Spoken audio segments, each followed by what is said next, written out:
Magandang hapon po sa bawat isa. Happy Lord's Day din po again sa mga kasama natin dito sa Zion Reformed Church. And this afternoon, the sermon title that we have is The Man of Sorrows. Ito po ang ating title ng sermon na maririnig po natin ngayong hapong ito. And this was originally written and preached by Reverend Ted Gray. And it was originally preached sa First United Reformed Church in Oaklawn, Illinois. And this was preached last 2024. And this is divided into three headings, mga kapatid. The first heading is that He suffered in body and soul. The second is, it is that He is accursed by God. And last, that the glorious results from the suffering of Christ. Kaya kung bago po tayo magpatuloy sa ating Vesper sermon, let us all bow down our heads. And let's come before the Lord in prayer. Panginoon namin Diyos, ngayong hapon pong ito, wala po kaming kayang sabihin at ilapit sa inyo, kundi yung pagkilala namin, O Lord, na kami po ay nangangailangan ng iyong biyaya. At hindi po ito biyayang pisikal o material, kundi yung biyaya na nanggagaling sa iyong salita. Humihingi kami ng patawad, Panginoon, sa lahat ng aming mga kasalanan. At patuloy namin inaalala na lahat kami dito ay hindi karapat-dapat ng kahit anumang mabuting bagay na nanggagaling sa iyo. But yet, because of Christ, we are here and we are receiving that rest from you. And we are receiving your word that brings life to us, O Father. So we pray that may you establish our faith and humble us today as we receive your word. And this we pray in Jesus' name. Amen. Amen. Amen po. Many people reflect on the birth of Jesus. So, hindi po ito patungkol sa Pasko, ang ating sermon ngayong hapon. But many people reflect on the birth of Jesus in a very sentimental way. At lahat naman po tayo dito is very important naman po yun sa atin, even as how we have learned it last Lord's Day. Dahil tuwing kapanahunan ng Pasko, mga kapatid, marami tayo nakikita ng mga Belen. For example, yung mga images of the birth of Christ, marami sa loob ng mga bahay, yung mga maliliit na images, or even yung mga images na nakikita natin sa labas, yung iba nagkikreate para sa tapat ng kanilang mga bakuran ng mga images na ganito. And the picture they portray, if we would be noticing it, is one of peace and joy. Yun ang mapapansin natin. Often it is presented as something that is peaceful and something that is filled with love. And that is indeed a very good picture of the birth of Christ. And definitely totoo naman po, because the birth of Jesus brings the only true peace and joy that can be found in this world. And because He is the Prince of Peace and the source of the eternal joy that we could have, He is also our only true comfort in life and in death, and is as knowing it by the grace and through the saving faith in Him. Because we belong to Jesus Christ, both body and soul. And those are the things that we've been learning from the Heidelberg Catechism as well. Pero kung babalikan po natin, mga kapatid, yung panahon ng kanyang kapanganakan, yung main situation na nangyayari ng time na yun, as much as it was presented in that way of very solemn, of very peaceful and very sentimental, yung realidad or yung situation somehow ay iba sa images na nakikita natin. Because His birth was already the beginning of His suffering. Again, His birth was already the beginning of our Savior's suffering. Imagine the sitwasyon na nakikita natin dito na ang kanyang mga magulang ay walang makita na lugar kung saan siya pwedeng ipanganak. Lahat ng kwarto, lahat ng lugar ay puno na, fully occupied na. And eventually, ang ating Panginoong Jesus ay pinanganak sa isang sabsaban. Hindi man lang sa isang lugar na maayos-ayos na kwarto, kundi sa sabsaban, sa lugar ng mga alagang hayop. At alam po natin ang sitwasyon sa ganung lugar, mga kapatid. Marahil ito'y mabaho, amoy hayop, Makati dahil sa mga pwedeng mga insekto sa lugar na iyon. Damp at hindi tuyo, yung parang mga basa-basa pa, amoy ihi at dumi, mga hayop na nandun. At kung kayo yung tipong parang sobrang tindi na bang amoy, parang hindi mo na matanggal sa ilong mo yung naaamoy mo dahil sa lugar na ito. Hindi ganun kaaya-aya at hindi komportable ang kanyang pinaghihigaan. And here we could see that beginning from this lowly, humble birth, on the surface, he struggled and he suffered.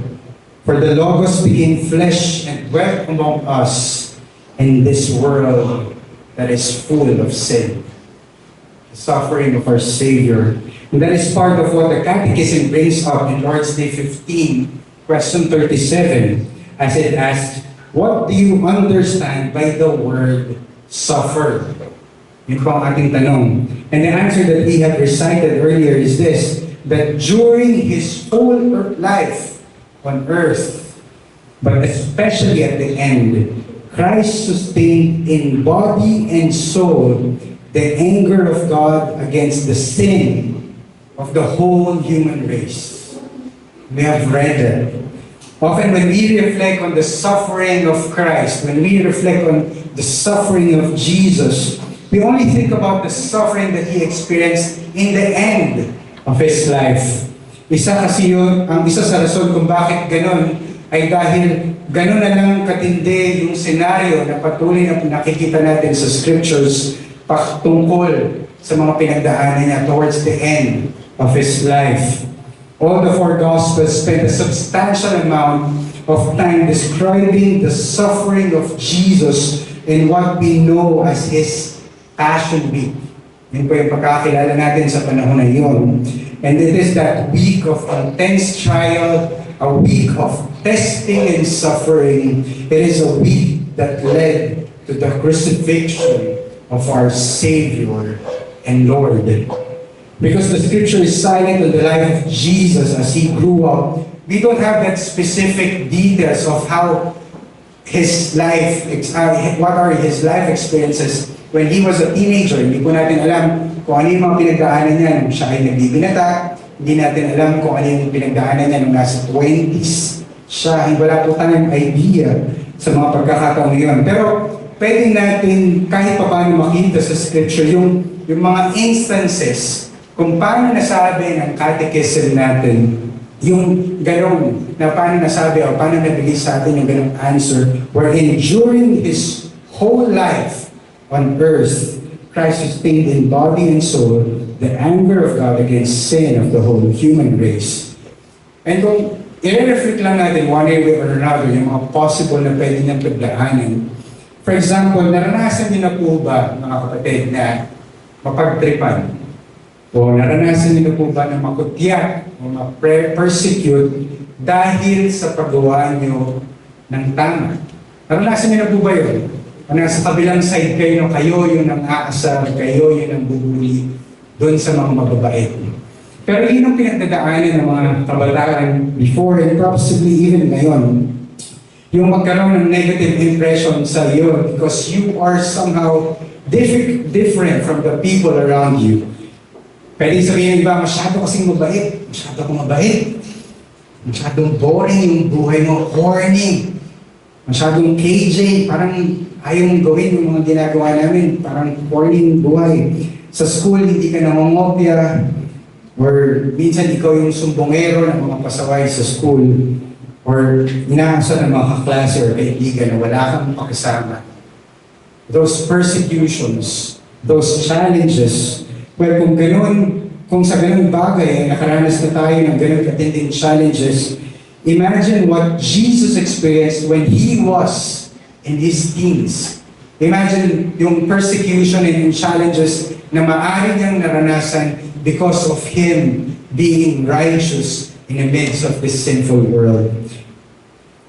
You can think of how Jesus was ridiculed for being holy, righteous, and perfectly obedient when His peers were anything but that. Wala naman po tayo masyadong written records ng mga ginawa niya o yung nangyari sa Kanya bago pa mag-start ang Kanyang ministry. Pero alam po natin na sobrang tindi pa din ang Kanyang pinagdaanan.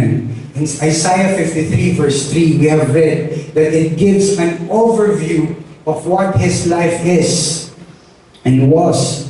Sabi dito sa verse 3, he was despised and he was rejected by men, a man of sorrows and acquainted with grief, as one from whom men hide their faces. He was despised and we esteem him not. That's the picture of his full life in this world. A life full of being despised and being ridiculed because of who he is. And that's the first heading that we are going to discuss today. Yung suffering na naranasan niya, both body, and not just in the flesh, but even the suffering of his soul. As Jesus suffered, he suffered in his body and in his soul. And in Isaiah po, sa ating nabasa kanina, it mentioned two types of suffering.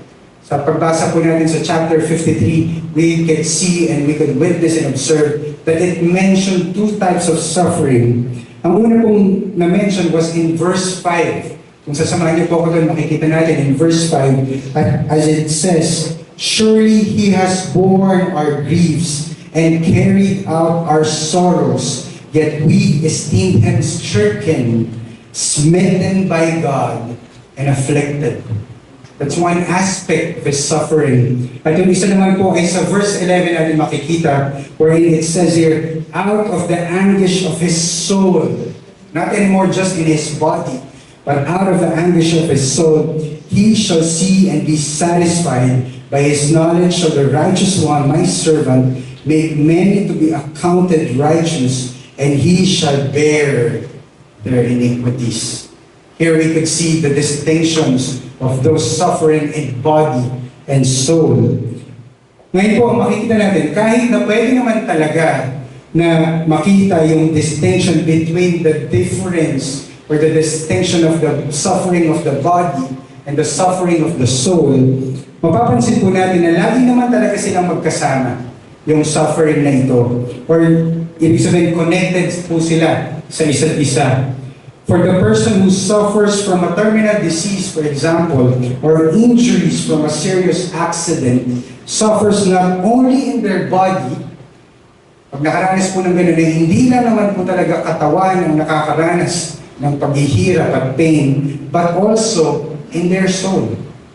Pag tayo po ay nakakaranas ng ganong katinding mga pain and suffering in our flesh. Dahil every time na nakakaranas tayo ng physical trauma, naapektuhan pa rin po ang ating pag-iisip. Hindi lang po ang ating pag-iisip, kundi yung ating mga emotions o yung nararamdaman natin. And we have these questions and perplexities that come to mind as we face every physical suffering that we could have. At ganun din po, vice versa. Whenever we would have that emotional suffering, whenever we have these challenges in terms of our emotions, in terms of what we feel, in terms of the suffering of our soul, the suffering of our souls often transfers as well to the body. May mga nakikilala po tayong mga ganun.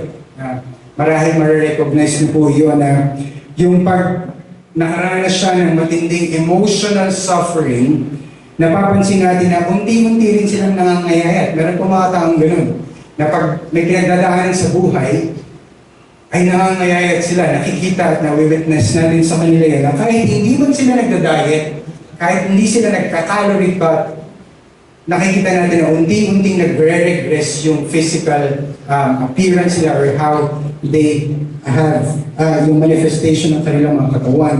Kumbaga, nahahalata pa rin sa atin pag may pinagdadaanan tayo sa buhay. Merong pumapayat, meron namang nabaksak na baksak, at meron namang lumalaki din dahil dun. Pero ako po ay hindi naman yun. Kahit ako po ay lumalaki na yun, ako po ay magalala, okay lang naman ako. Because the reality is that we are knit together, both body and soul, mga kapatid, until the separation that comes at death. Hanggang sa huli, magkatabi at magkasama ang ating mga katawan at kaluluwa hanggang sa pagkakataon na tayo, ang mga ito ay mahihiwalay pag tayo po ay namatay. Then our soul goes to the eternal home and our body rests in the grave until the Lord returns. Sa pagbalik po ng ating Panginoon, lahat ng mga namatay ay mabubuhay muli. At doon natin makikita na muling magsasama ang ating mga kaluluwa at ating mga katawan. And this time, it is not anymore temporary. It is not anymore for a certain time, but this joining of the body and soul in the resurrection of the people will be eternal, not anymore temporal. Either in the joys of the new heaven and the new earth, or the opposite of it, that they would be in this body and soul in the agony of hell. Either way, we will again be people of body and soul throughout eternity. And as Jesus suffered in His body and soul, we see His true humanity. Yung pa yung makikita natin. We see that He really is like us in every way except for sin. Lahat po ng pwede natin maranasan bilang tao ay naranasan po ng ating Panginoong Jesus.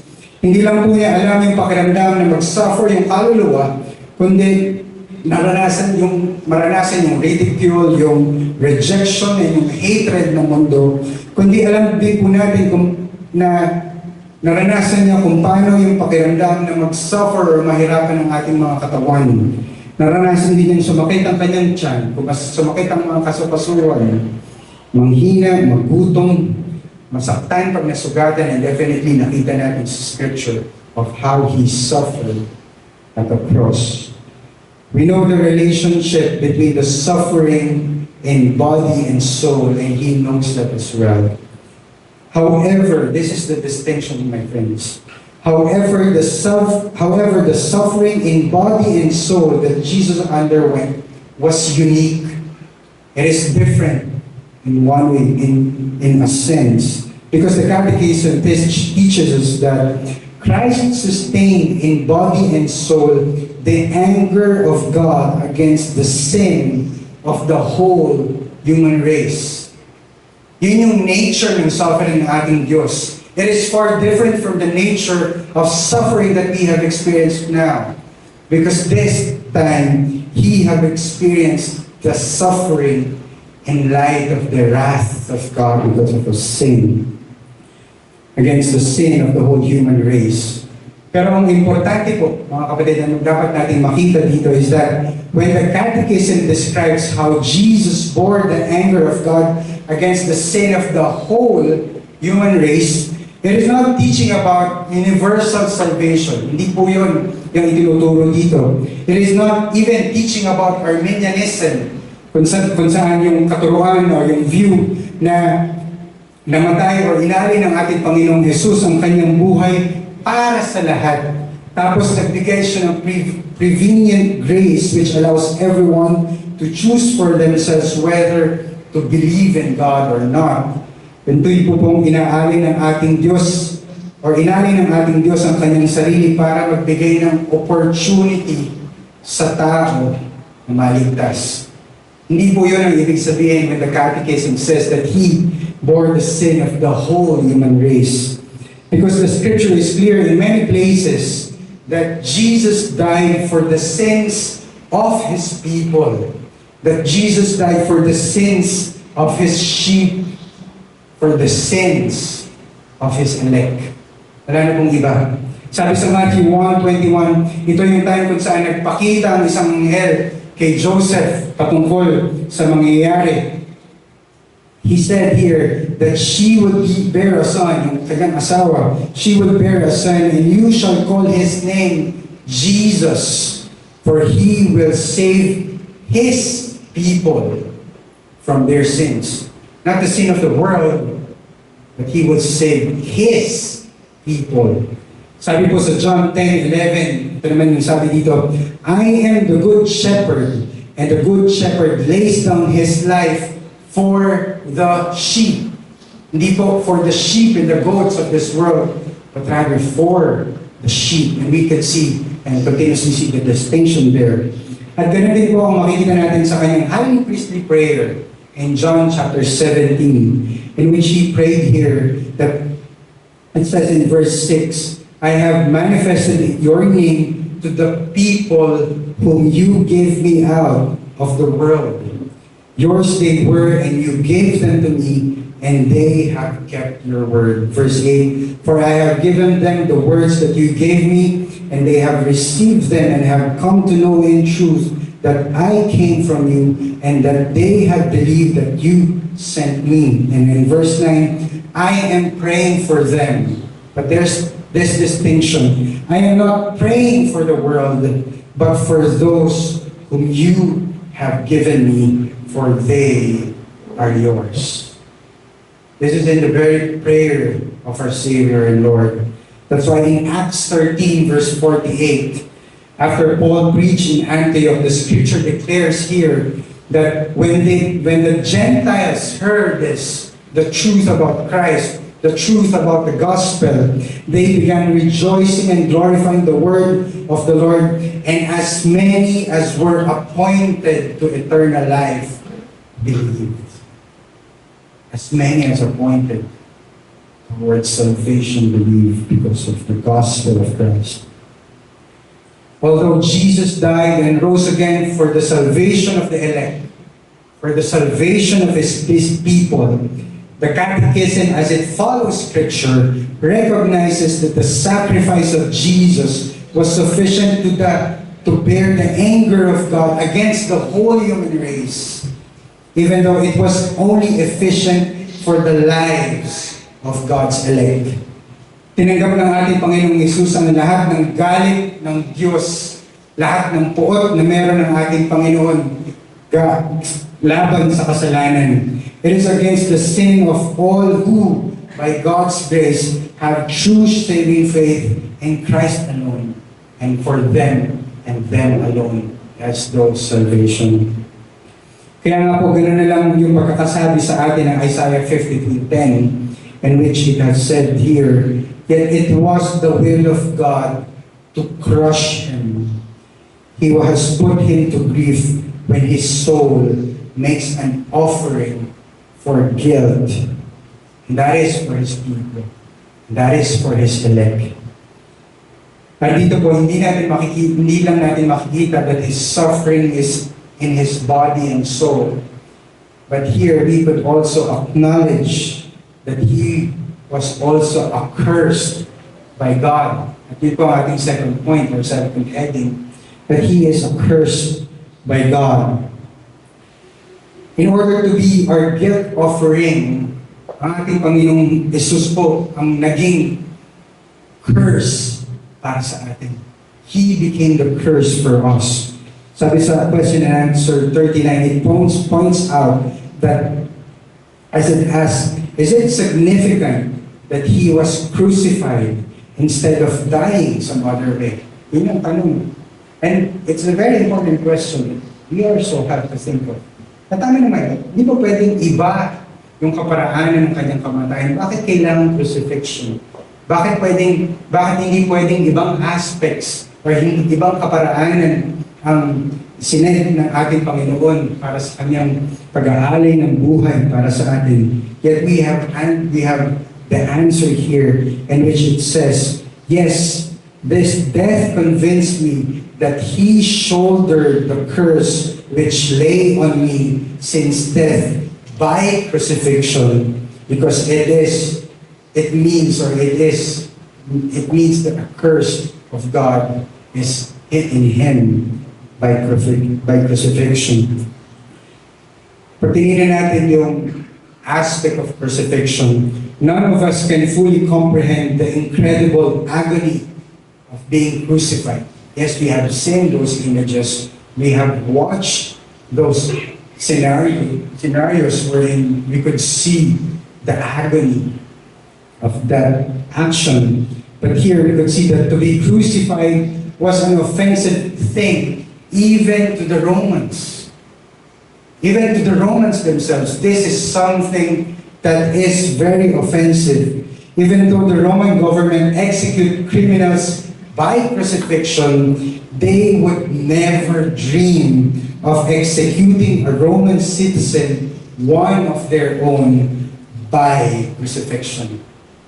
Hindi nila aasamin na makita nila ang kapwa nila Romano na makakaranas na siya ay ipapako sa krus. Sabi ni Cicero na isang political leader sa Rome na nabuhay noong year 106 to 43 BC. Sabi niya, ito na po yung pinakamalupit at pinakakasuklam-suklam na parusa na pwedeng maranasan ng isang tao. He said, it is already a crime to put a Roman citizen in chains. It is an enormity to flog one, a sheer murder to slay one. What then can I say of crucifixion? It is impossible to find the word of such abomination. Ganun katindi yung nabanggit ni Cicero patungkol sa crucifixion. And I myself have refreshed myself with what are the things that are happening during the Roman crucifixion. Imagine yung bubugbugin ka ng maraming tao, hindi lang ng isang tao, kundi napakaraming tao everywhere. Every part of your body will be beaten. Ilalatigo ka, mga kapatid, ng latigo na may bakal or may thorn sa dulo. At uubalan ka, minsan partly, at madalas even fully naked. Walang ititirang covering sa sarili mo habang you are being beaten, habang ikaw ay binubugbog. Para ipahiya ka habang pasan-pasan mo yung beam ng kahoy na gagamitin para ipako ka. Kasi mangyayari dito, ipibitin ka sa taas at mamamatay ka hindi dahil sa bugbog, hindi lang dahil sa blood loss, kundi dahil sa hirap sa paghinga, dahil ikaw ay nakabitin. At hindi po siya instant death yung mangyayari sa crucifixion. Minsan, ilang oras bago ka makaranas na ikaw mamatay. Or minsan, mga kapatid, it will take days before you die of crucifixion. Imagine being there, bitten, naked, and exposed, both in heat of the sun and in the coldness of night. Not just a day, even more than 2 days, and then you will die. Such a horrendous image that even the Romans could never allow a fellow Roman to suffer that way. Kailan po katindi yung crucifixion. At hindi lang ito matindi para sa mga taga-Romano, but even for the Jews themselves, they also hated crucifixion. They knew from Deuteronomy 21:22 to 23, that anyone who was hung on a tree was under the curse of God. Sabi sa verse 22, and if a man has committed a crime punishable by death, and he is put to death, and you hang him on a tree, his body shall not remain all night on the tree, but you shall bury him the same day. Because this is the reason, for a hanged man is cursed by God. You shall not defile your land that the Lord your God is giving you for an inheritance. That was written in Deuteronomy. At sa Galatians 3, ganun po, at yun ang ginamit ni Paul patungkol sa kung ano ang ginawa ng ating Panginoong Hesus para sa atin. Para ipakita ang katotohanan na ang ating Panginoong Hesus ay sinalo ang sumpa ng Diyos sa krus ng Kalbaryo dahil sa ating mga kasalanan. In Galatians 3 verse 13 it says, Christ redeemed us from the curse of the law by becoming curse for us. For it is written, cursed is everyone who is hanged on the tree. Cursed is everyone who is hanged on a tree. And this is also incidentally why Jesus was crucified outside of Jerusalem and not within the city itself. Dahil para po sa mga Hudyo, mga kapatid, alam nila na napakalupit ng parusang ito at napakatindi nito para hayaang gawin ito sa loob ng Jerusalem. And here we can see that it was a truly horrible punishment to be crucified. Not just in the eyes of the Romans, but even in the eyes of the Jews. Yet Jesus, Yet Jesus allowed himself to be crucified in order to bear the curse that all humanity deserves because of their sin. Yet Jesus allowed himself to experience this abomination. But it doesn't end in a dark image. Because there is this glorious result from the suffering of Christ. At yun po yung ating last point or last heading. There is this glorious result from the suffering of our Savior and Lord. The Catechism describes the reason Jesus suffered, and it also has this glorious results. For the first result is that the righteous and proper wrath of our triune God was propitiated or atoned for.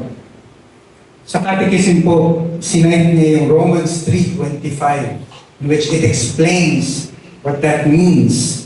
Sa NIV translation, ang sabi po dito, God presented Him as a sacrifice of atonement through the faith in His blood.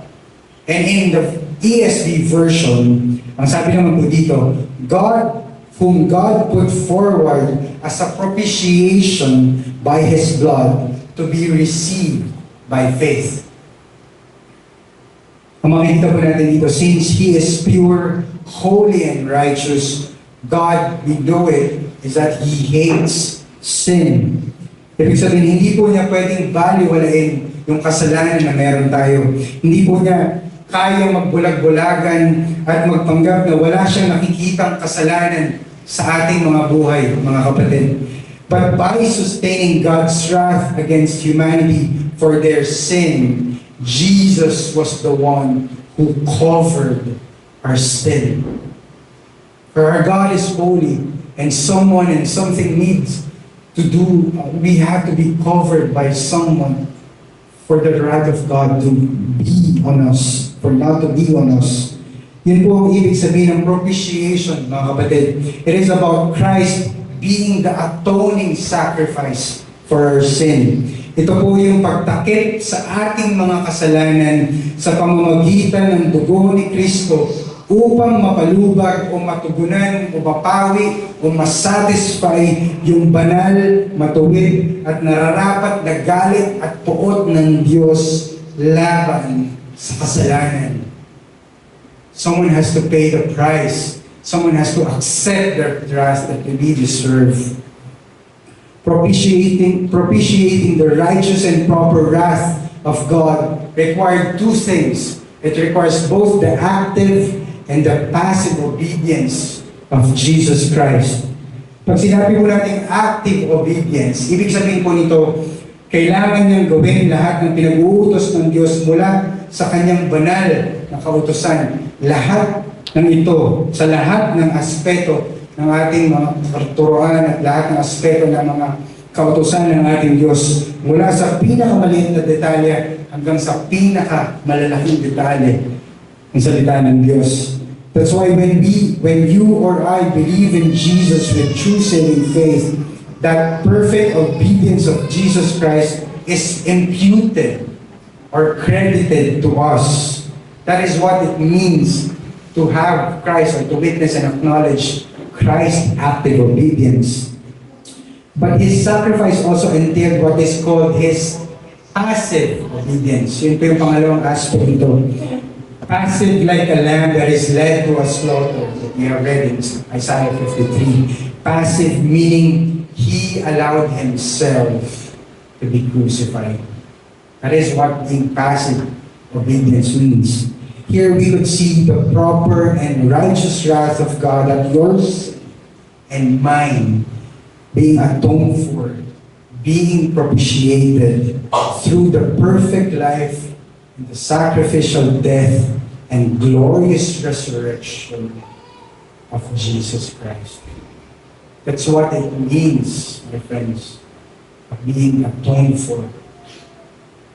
The Catechism goes on to explain that by His suffering, we who believe in Him are set free from the eternal condemnation. And Catechism even cites Romans 8, which begins by assuring us that therefore there is now no condemnation for those who are in Christ Jesus.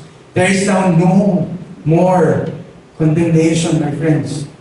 No more condemnation because of our sin, because of Christ, and because of what He did.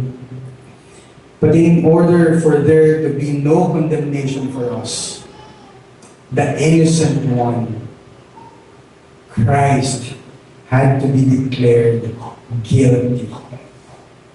Okay, the innocent one, the Lamb of God, Christ, has to be declared guilty. He had to be condemned on our place.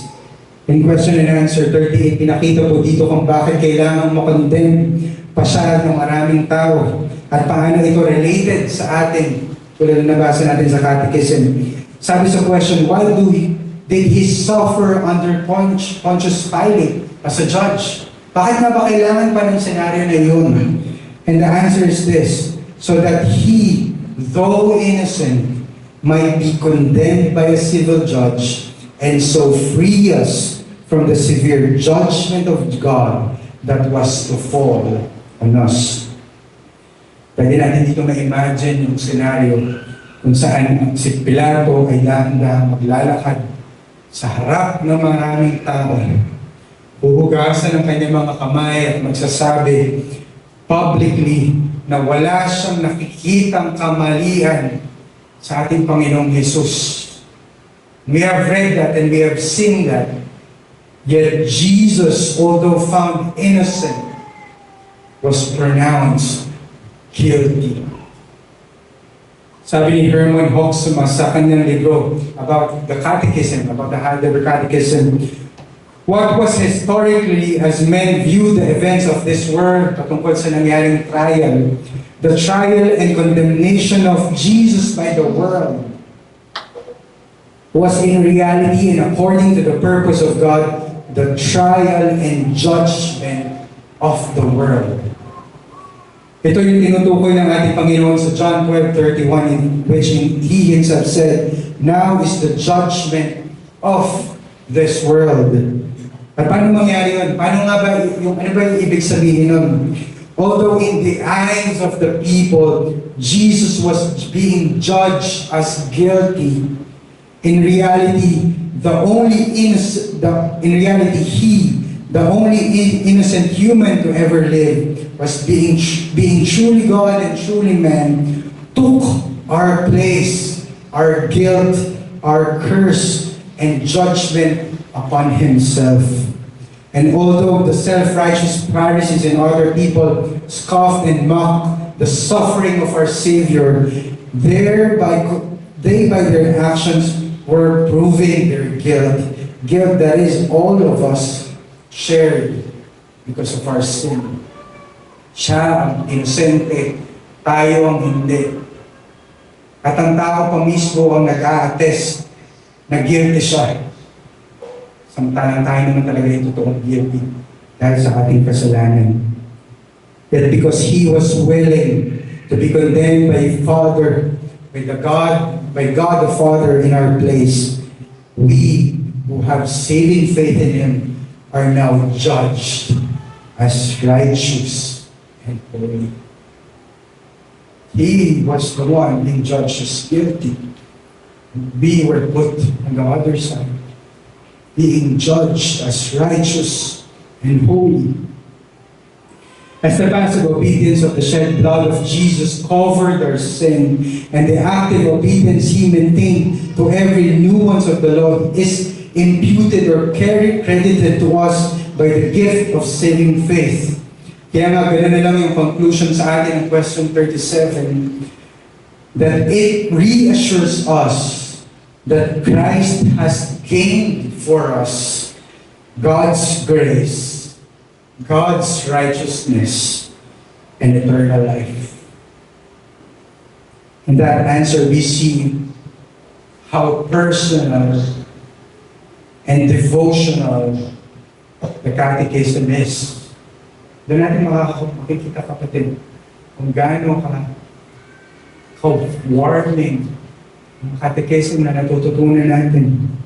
Naalala ko po nung una pa lang ako dito sa Reformed Church, nung na-realize ko yung pattern or yung format ng Vesper Service, napaisip din ako, kung pwede bang hindi catechism na lang yung topic paghapon, pwede bang ibang topic na lang. Kasi parang naturo na yung last year eh. Hindi ba pwede iba naman? Pero eventually, nakita po natin yung value ng ating mga natuturuan every time that we hear sermons and teachings about the catechism, that the catechism is both doctrinal and devotional, that it has a pastoral and practical aspects, it is very comforting, applicable, always relevant, and important to our lives. Because it gives us that assurance in our sin-stained lives that we are indeed recipients of God's grace, clothed in the righteousness of His Son, and heirs to eternal life. Kaya po mga magulang ko at kapatid, habang nandito po tayo sa panahon na meron tayo ngayon, sa gitna ng matitinding gulo na nababalitaan natin sa news, sa social media, mga gera na nangyayari sa Middle East, mga issues na patuloy na wala tayong kasama-sama nakikita kahit saan. Maraming uncertainties sa buhay. Even the certainties of our work, the certainties of the stability of our country, lalo na sa future. We hear wars that is happening right now, and even more wars and rumors of wars, hindi lang sa Middle East, even sa Taiwan at kung saan man. Patuloy na pagtaas ng gasolina at alam natin kapag tumataas ito, kasunod dito ang pagtaas ng ating mga bilihin. Alam po natin mga kapatid, sobrang daming uncertainties sa panahon ngayon. Hindi po natin alam kung ano pa ang mangyayari sa mga susunod na linggo at mga susunod na buwan.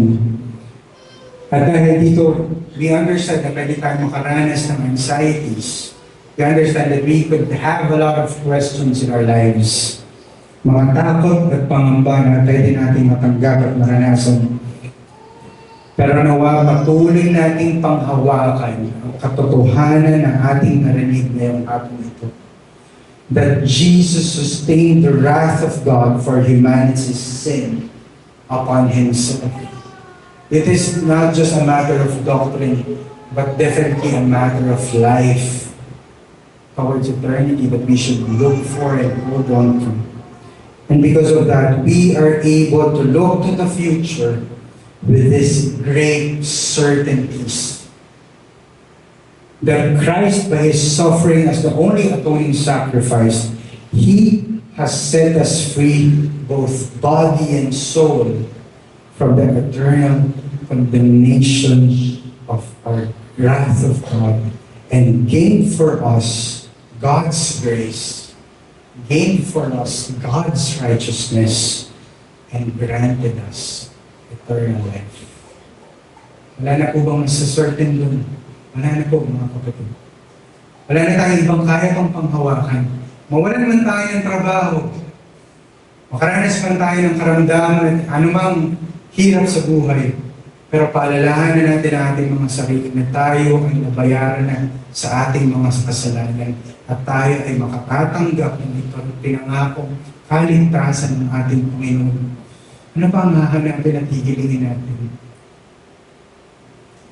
May those great certainties grant you a peace that surpasses understanding, and may it give you joy, even all the sorrows of life, even in every challenges that we have this afternoon and always. Amen. Tayo po'y manalangin. Panginoon namin Diyos, marami pong salamat sa iyong mabuting balita na aming natanggap ngayong araw na ito. Patuloy mong ipinapaalala sa amin na ang iyong ginawa, ang buhay na iyong ibinuhay dito sa mundo namin, at ang buhay na inalay para sa amin, ay para sa ikalulugod ng iyong pangalan at para sa kaligtasan ng iyong mga anak. O Lord, may you humble us and allow us to realize that we don't deserve anything in this world. Because of sin, we deserve the wrath of the Father, yet you are the one who carried it for us. In our sin, we deserve to be doomed and condemned in eternity, yet you are the one who carried the eternal wrath of the Father for us. And because of that, you have imputed for us your righteousness and holiness. You have granted us salvation.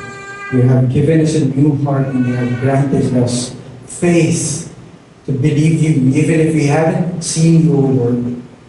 Even if we were not the main witnesses of what you did, yet you have allowed us and made us believe. It is not by mere evidence of material aspects, but rather it is an evidence of a new heart, a new spirit in us, a regeneration of a heart that is a stone that is made flesh. And it is a manifestation of your spirit that is sent and dwelt in us. And we thank you for that, O God. And may we continue to live with gratitude, and may we continue to desire holiness and righteousness in the midst of all this evil and worldly things that is going on. And we hope and pray that may you cover us, may you protect us from the evil ones. And may you find us faithful and enable us to be faithful before you as we live in this world. Until you come, Lord, allow us to be faithful and make us hopeful of your coming. Because yun lang ang bagay na alam namin na kaya namin panghawakan na may kasiguraduhan sa aming mga puso. At ito po ang aming dalangin sa pangalan ni Jesus. Amen.